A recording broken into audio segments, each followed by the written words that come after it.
Okay, what I've got here is a Minox or a Minox B that I picked up on eBay, knowing it was not going to work, or assuming it was not going to work. And I have another one of these that I've taken apart before twice, so I knew I could get into it without too much worry. Uh, the snag is that doing it the first time was about the scariest thing I'd ever done, because you're kind of going in blind, or at best with 10-year-old information and a lot of maybes, and this is what usually works. So I figured, why not make a video for people working on these things, so they can actually see what's involved in taking one apart. They're not really that complicated inside. I wouldn't want to design it, but they're very... Everything has a place where it's supposed to go. It's very hard to get things in the wrong place, and there's a certain way to... It's a puzzle, and if you don't have any instructions for that puzzle, then it's a really frightening kind of thing. But I found a good guide on a guy's website that I used last time, and I'm going to use again. And if I can figure out how, I'll put a link on this video. And he goes through it step by step, but it's from 2007, 2008, and he's got pictures, but they're not very good. And his descriptions are really good, but there's, especially getting into this, the focus knob, his word instructions aren't real clear on exactly what has to be done. The first time I did it, I fought with that knob for at least an hour to finally get it to drop in, and then when I got it all together, I realized I didn't know if I even had the focus set properly. So I had to take the whole thing apart again just to check the focus on the lens.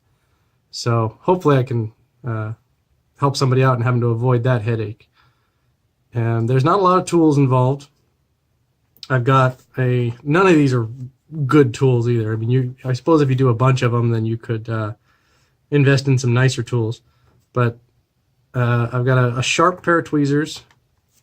This is a 1mm standard screwdriver, 2 sharp picks, and I've got a bunch of these little changeable screwdriver heads, standard size. These are all about a 2mm, and I've got them all out because I don't know exactly which one I need, and it's for getting the 2 screws under the light meter. They got to be a real thin blade to be able to fit, but we'll get to that. And you can't really, I haven't done it in so long that you can't check it without actually getting in there. So this thing, I figured the light meter would be dead, but it seems like the light meter is okay. The light meter on my other one is a little funky, so that's part of why I bought this, just to figure out how to get the light meter out, because that's a big, nobody has a good answer on how to do that. They're always just, oh, you get it hot and it unglues itself, and you just go from there. Well, that's not real helpful. You can see it right there. The shutter blades are kind of stuck halfway, and anyways, one of them's halfway, and one of them is just stuck. And when you close it, I'm going to close it gently here. It doesn't fully close all the way. And from what I've read and taken mine apart, I'm thinking what's probably wrong is these shutter blades are paper thin, several thousandths of an inch. I can't believe they actually got this thing to work in the 30s. But they're about the length of the camera, and they're absolutely micro thin, and they run inside of a stamped sheet metal housing, and they slide across each other, and there's some little springs on this end. And what happens, I guess either just from age they get slightly bent, or someone oiled them at one time, or originally they were oiled, or just some kind of oil or dust from elsewhere inside the camera works its way into this super close tolerance little housing, and they stick a little tiny bit, or the springs get bent down at this end. And when someone slams it shut to recock it, you get a little kink on this end, and it just crushes it like a piece of aluminum foil. My other one, they were a little bent on the end, but they still worked okay. But when I had it apart, I rubbed them a little bit to get them straightened out, and cleaned out that tight housing that they're in and dried everything. There's not supposed to be any oil on these blades or anything. They're supposed to be just totally dry and clean. But this is just, I'm going to take this apart and then I'll deal with, I don't know how to do a correct CLA or a full job on these things. I just kind of took it apart and cleaned what I had read was supposed to be clean, and oiled the real obvious stuff. There's some rack mechanism and things in here, but I didn't mess with too much on it. So on that note, let's, I guess, crack into it. So the first thing you do is you're supposed to make sure that the shutter is as released as it's going to get. So jamming the button here, it made a little click, but it's not, the clockwork mechanism isn't zipping and winding and doing all its stuff. So it's, at least the little release fingers are unhooked. So next step is you pop your little film area open, and inside here you have these two, let me get this, these two screws.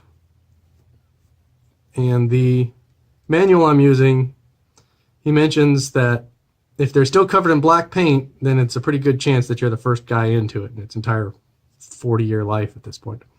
So these actually still have black paint on them, which is nice, which means that it's probably, it hasn't been filled with WD-40 or anything like that. It's just an old piece of equipment. And these are the two screws where we use the pick, and these screwdriver inserts are going to come in. So this paint is actually pretty thick, so I went and used a pick just to clean out the slots so the screwdriver wouldn't slip on me. Because all these screws, from what I could tell, they're all specialized. It's not like if you lose one or mess one up, you can go to a McMaster Car or a good hardware store or anything. This is all real specialized stuff. And none of it was real super tight, but it was tight enough that it wouldn't just fall out. So you are going to be cranking on them a bit. All right, that's pretty good enough. So these two things, the problem is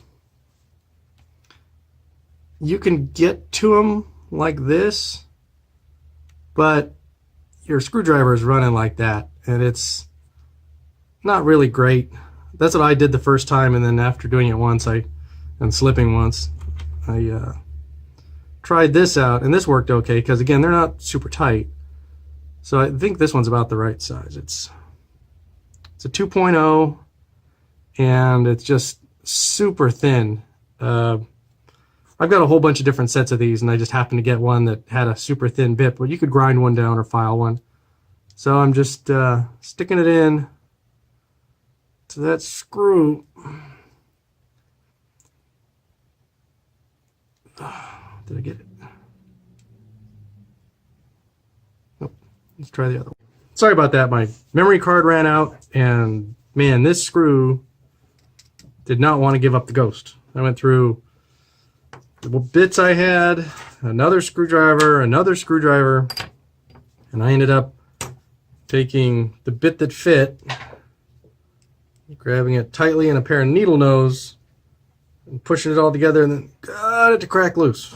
So if it comes to that, there's your option. But once they're loose, take your bit again,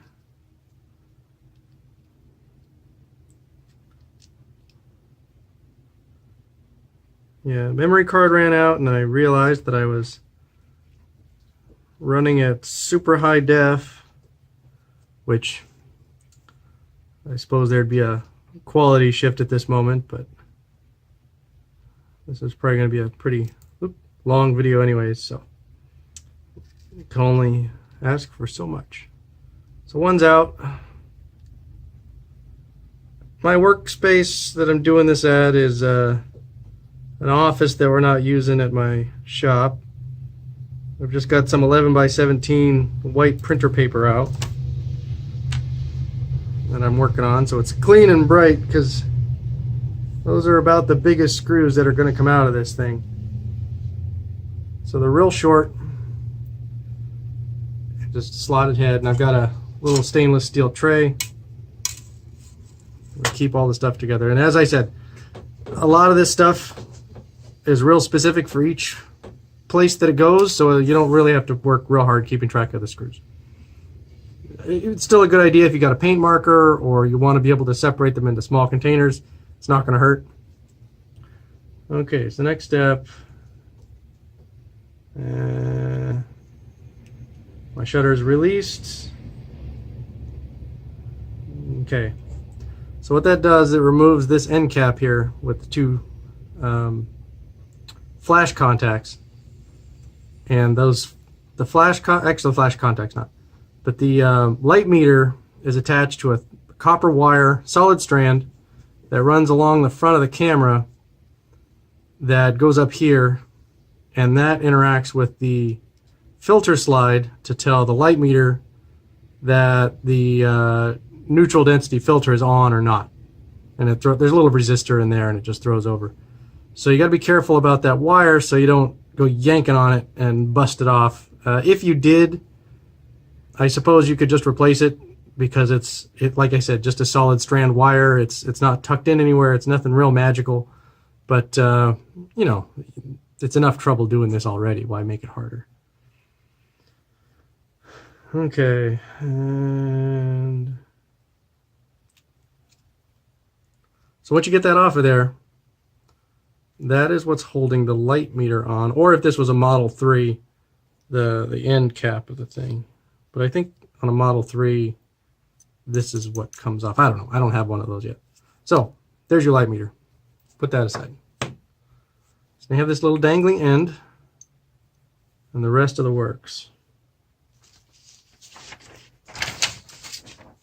This is the part it's not hard, but it's time consuming. Inside where the film drive is, let's see if I can get a shot of it. Right there is where we're looking. How do I do it? There we go. Okay. I don't know if you can see it or not, but right there, it's this weird custom slotted 6-point screw, set screw thing. And that, it's going at an angle like that, and it locks into a divot on the body here. So you got to get that unscrewed. And I'm going to stop the camera in a little bit when I get to that point and make a little tool so I can go in there and do it, because you can do it with a screwdriver on the side and just kind of, let's get a better fitting one. You can put it in one slot at a time and then slowly turn it one twist at a time, but it's pretty time consuming and it's kind of rough on everything in here because you're dragging on your drive spool and messing that thing up. So I'm going to try to make a little tool, but okay. So this right here is a tiny little set screw. Looks like it's been smeared with that that black surface Loctite stuff too. So I'm just going to take a pick and scratch the slot out and go around the head to clean out as much of it as I can. And this is, I'm using the 1mm standard slotted screwdriver, and it's pretty much the exact size for that screw. So I'm pushing down pretty hard, make sure it doesn't slip, and then out it comes.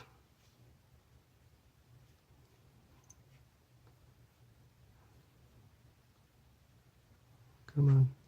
There we go. So it's probably about an M2, M1.8. Flat end on it, not a cup or point. So that goes in the tray.